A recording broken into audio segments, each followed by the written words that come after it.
Hello बच्चों, मैं तपन sir, आपका फिजिक्स टीचर। बच्चों, हमने लास्ट लेक्चर में एनटीएससी के क्वेश्चन सॉल्व किए थे। आई होप आपको समझ में आ गए होंगे। अगर समझ में नहीं आ रहा हो तो आप मुझे कांटेक्ट कर सकते हो। बच्चों, आज के लेक्चर में हम लोग heating effect of electric current पढ़ने जा रहे हैं। और ये जो तीन इंस्ट्रूमेंट्स हैं, galvanometer, ammeter and voltmeter, उसके बारे में पढ़ने जा रहे हैं। तो बच्चों, ऑलरेडी मैंने विस्टन ब्रिज में गैल्वेनोमीटर तो बता ही दिया था कि वो डिफ्लेक्शन करता है, करंट की प्रेजेंस बताता है। बस वो ऑफिशियली आज आपको मैं बता देता हूं, ठीक है। ए मीटर एंड वोल्ट मीटर की बात करते हैं। तो मैंने आपको सीरीज कनेक्शन में ए मीटर कनेक्ट करके बताया था, ठीक है, एंड वोल्ट मीटर भी कनेक्ट किया था। अगर हमें किसी रेसिस्टर के अक्रॉस में पोटेंशियल डिफरेंस मेजर करना है तो हमें क्या कनेक्ट करना होगा? Volt meter. तो हम उसके सिंबल्स एंड उसका एग्जैक्ट फंक्शन मैं आज इसीलिए बता रहा हूं ताकि आप उसे नोट डाउन कर सको, ठीक है। वैसे आपको पता ही है, बट आप प्रॉपरली नोट डाउन कर सको, इसीलिए मैं वापस बता रहा हूं। गैल्वेनोमीटर बच्चों, किसी भी सर्किट में करंट की प्रेजेंस है या नहीं, वो चेक करने के लिए हमें क्या करना होगा? गैल्वेनोमीटर कनेक्ट करना होगा। क्या करना होगा? गैल्वेनोमीटर कनेक्ट करना होगा। ओके, तो मैं पहले तो गैल्वेनोमीटर का सिंबल एंड उसका फंक्शन क्या है वो बता देता हूं।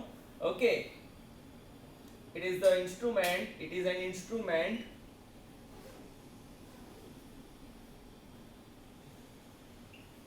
used to check the presence of electric current। Okay, electric current किसी भी वायर में, किसी भी सर्किट में है या नहीं, ये अगर हमें जानना है तो हमें क्या देखना होगा बच्चों? हमें क्या यूज करना होगा? गैल्वेनोमीटर। गैल्वेनोमीटर में होता क्या है बच्चों? एक नीडल होती है, पॉइंटर होता है। अगर वो जीरो पोजीशन पे है, इसका मतलब ये होगा कि उस वायर में, उस सर्किट में करंट फ्लो नहीं हो रहा है, उस पर्टिकुलर वायर में करंट फ्लो नहीं हो रहा है, मतलब कि करंट है ही नहीं वहां पर। ओके बच्चों, तो ये था गैल्वेनोमीटर। क्या था बच्चों? गैल्वेनोमीटर। बच्चों, गैल्वेनोमीटर के दो टाइप्स होते हैं, इतना आपको डिटेल में नहीं है। Moving coil and moving magnet, ठीक है। गैल्वेनोमीटर दो टाइप्स के होते हैं, moving coil, moving magnet, galvanometer. बच्चों, तो क्या यूज करोगे करंट की प्रेजेंस है या नहीं वो चेक करने के लिए? By means of deflection. अगर डिफ्लेक्ट हो रहा है गैल्वेनोमीटर, तो इसका मतलब कि करंट है। अगर नहीं हो रहा है, जीरो पोजीशन पर है, इसका मतलब करंट नहीं है बच्चों, ठीक है। गैल्वेनोमीटर का सिंबल कुछ ऐसा था।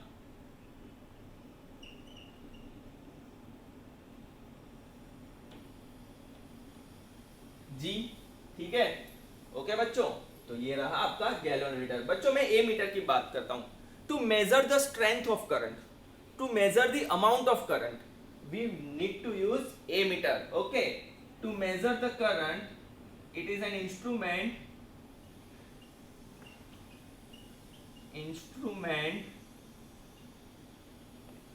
which measures the strength or amount of electric current। ओके, किसी भी सर्किट में से इलेक्ट्रिक करंट कितना फ्लो हो रहा है, अगर वो हमें जानना है तो हमें क्या क्या कनेक्ट करना होगा? ए मीटर। अब बच्चों, ए मीटर की एक खास बात है। ए मीटर की खास बात ये है कि वो हमेशा सीरीज में कनेक्ट करना पड़ता है। सपोज करो कि मुझे इस रेसिस्टर से कितना करंट फ्लो हो रहा है वो मेजर करना है, तो मैं इस रेसिस्टेंस के साथ पैरेलल में ही ए मीटर कनेक्ट करूंगा। ये आपको खास ध्यान रखना है बेटा। ओके, पैरेलल में ही ए मीटर रखूंगा, अरे सॉरी, सीरीज में ही ए मीटर रखूंगा, ठीक है। So a metre is always connected in series with the circuit. Okay बेटा, तो ये आपको ध्यान रखना है। ओके, अभी कोई भी इंस्ट्रूमेंट होता है ना बच्चों, तो उसका एक इंटरनल रेसिस्टेंस तो होता ही होता है। तो वो इंटरनल रेसिस्टेंस ए मीटर का एकदम नेग्लिजिबल होता है। ओके, तो मैं यहां पर एक पॉइंट लिख देता हूं, resistance of A metre is negligible. ठीक है बच्चों, तो ये आपको ध्यान रखना है। अब मैं आप बात करूंगा वोल्ट मीटर की। किसी भी रेसिस्टर या किसी भी इंस्ट्रूमेंट, मतलब कि रेसिस्टर, इलेक्ट्रिक बल्ब, कुछ भी हो, किसी भी दो पॉइंट के बीच में पोटेंशियल डिफरेंस मेजर करना हो या तो वोल्टेज मेजर करना हो, मैं ये वर्ड भी यूज कर सकता हूं, तो मुझे क्या यूज करना होगा? Volt meter. अच्छा बच्चों, ए मीटर किस में मेजर करेगा? एम्पियर में, क्योंकि करंट का यूनिट क्या है बेटा? एम्पियर। तो वोल्ट मीटर की बात करते हैं। Okay, to measure the potential difference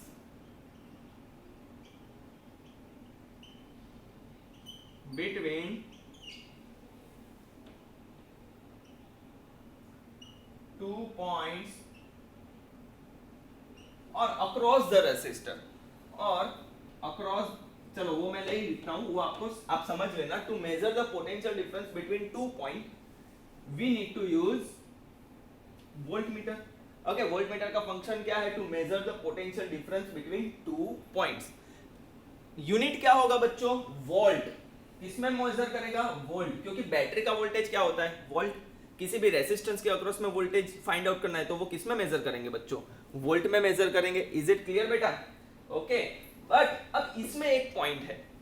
जैसे ए मीटर को हमने सीरीज में कनेक्ट किया था, वोल्ट मीटर को हमें पैरेलल में कनेक्ट करना होगा, तभी तो हमें दो पॉइंट के बीच में मिलेगा ना बेटा पोटेंशियल डिफरेंस। तो ये एक रेसिस्टर है, इसके पैरेलल में ही मुझे एक वोल्ट मीटर कनेक्ट करना होगा। ये है आपका वोल्ट मीटर। ठीक है बेटा?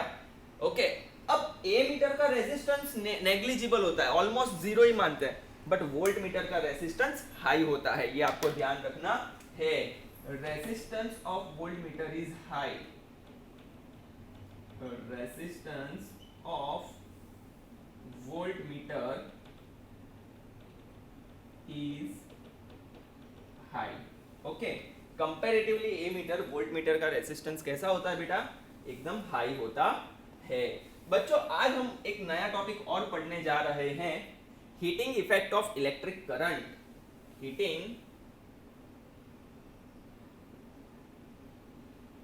Effect of electric current. Heating effect of electric current. Okay, तो बच्चों अब हम हीटिंग इफेक्ट पढ़ लेते हैं। तो होता क्या है? ओके, कोई भी एक सर्किट होती है बच्चों। ओके, कोई भी एक सर्किट होती है, सपोज ये रेसिस्टर है, यहां पर वो किसी एक बैटरी के साथ कनेक्टेड है, किसी भी एक बैटरी के साथ कनेक्टेड है।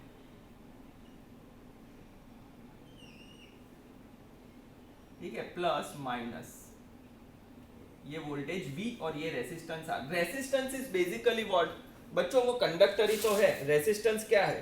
कंडक्टर ही तो है।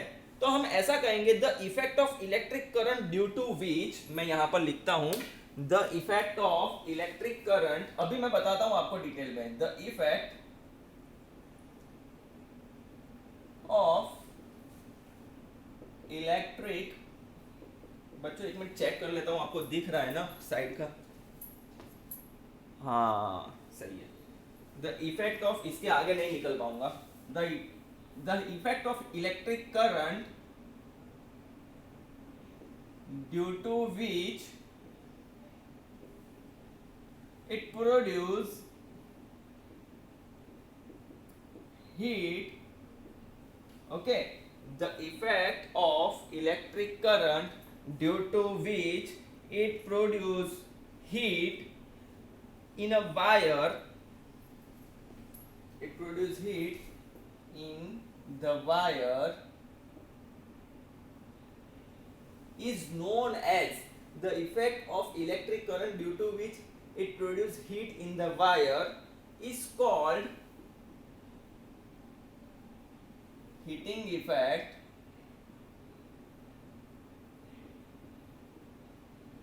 of electric current. Electric current, बच्चों ये ध्यान रखना है, the effect due to which heat is produce in a wire when the current is passing through it. ये कब होगा बच्चों? जब करंट पास होगा, जब करंट पास होगा तभी तो हीट प्रोड्यूस होगी।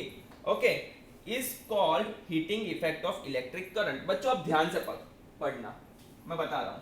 ये एक रेसिस्टेंस है, ये बैटरी V है जो एनर्जी प्रोवाइड कर रही है इस रेसिस्टेंस को चलने के लिए, मतलब कि ऑपरेट होने के लिए। रेसिस्टेंस की जगह बल्ब भी हो सकता है। ओके, यहां पर अगर बल्ब है तो बल्ब को चलाने के लिए बैटरी कंटिन्यूअसली क्या कर रही है? एनर्जी प्रोवाइड कर रही है। ओके, तभी जाके बल्ब जलेगा। ठीक है, वैसे यहां इलेक्ट्रिक बल्ब की जगह मैंने रेसिस्टेंस लगा दिया है। अब होता क्या है,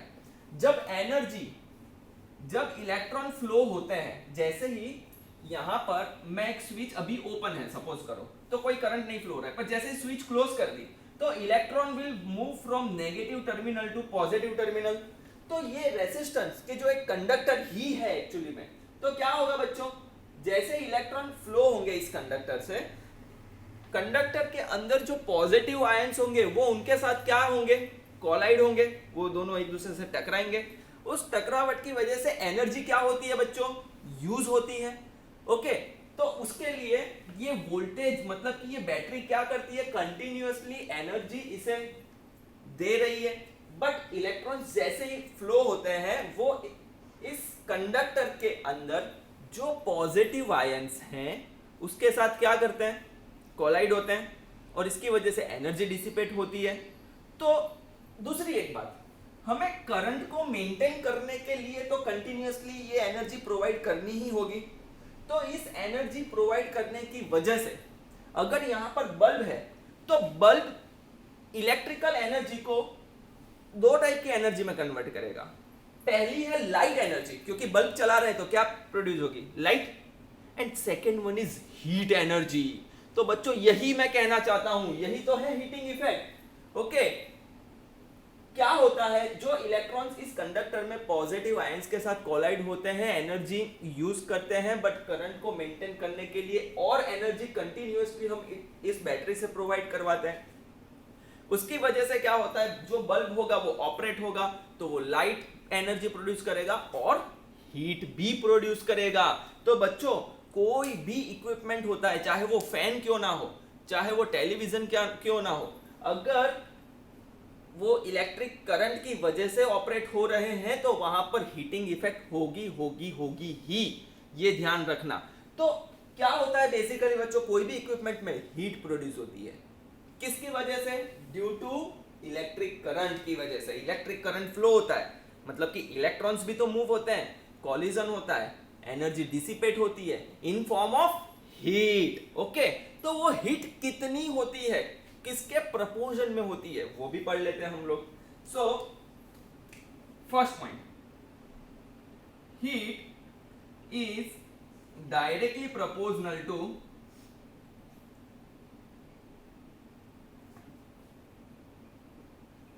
square of the current, square of the current. Okay, मतलब कि यहां से जो करंट फ्लो हो रहा है उसके स्क्वायर के प्रपोर्शन में है, मतलब कि H proportional to H stands for heat, proportional to I square, ये ध्यान रखना है। ठीक है, second point, heat is directly proportional to resistance of the conductor। तो रेसिस्टेंस क्या है? R। So H is directly proportional to R। Okay, तो ये हमारा दूसरा पॉइंट हो गया। Then after, heat is directly proportional to the time for which the current is flowing. Okay, third point, heat is directly proportional to the time for which current is flowing। flowing. Okay, it is directly proportional to the time for which the current is flowing. तो वो क्या हो जाएगा, H proportional to T, H proportional to T, क्योंकि T क्या है बच्चों, time है. ओके, तो इन तीनों को मैं बच्चों कंबाइन कर लेता हूं. क्या करता हूं, कंबाइन कर लेता हूं. ये 1, ये 2, 3, तीनों को कंबाइन करते हैं. क्या होगा देखना,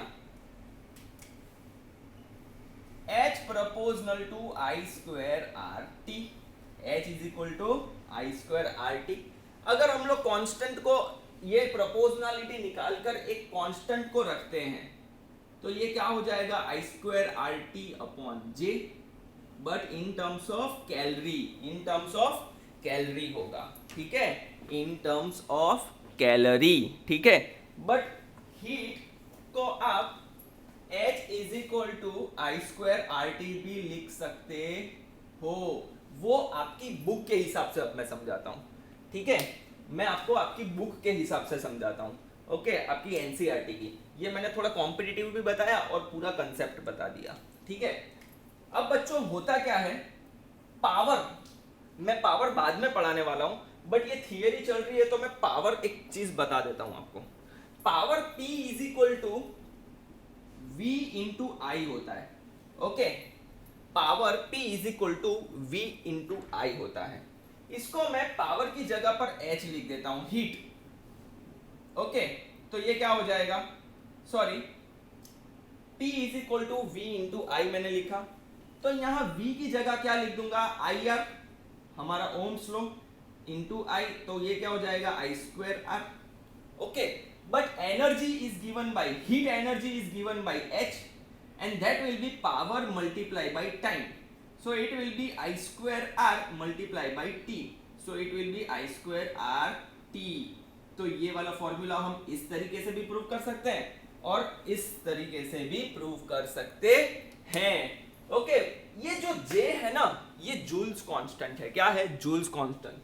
इसीलिए हम इसे कहते हैं जूल्स लॉ भी कहते हैं. एग्जाम में ऐसे भी आ सकता है, heating effect of electric current is nothing but Joule's law. ये ध्यान रखना है. और क्वेश्चन कैसे आते हैं, in Joule's law heat is directly proportional to which physical quantity. So square of the current directly proportional to the resistance and directly proportional to the time for which it is current is flowing. Okay बेटा, तो ये हुआ Joule's effect. Okay, Joule's law और heating effect of electric current. बच्चों ये चीज power वाली तो मैं आपको वापस भी सिखाऊंगा क्योंकि ये नेक्स्ट टॉपिक ही है हमारा. बट आपको याद रखना है, power is given by V multiply by I. V is equal to, तो पता है आपको, I into R, Ohm's law. So I into R multiply by I, that is I square R. अब heat energy is given by power multiply by time. So I square R, P की value I square R यहां पर रख दी, multiply by time. So H is equal to I square R T.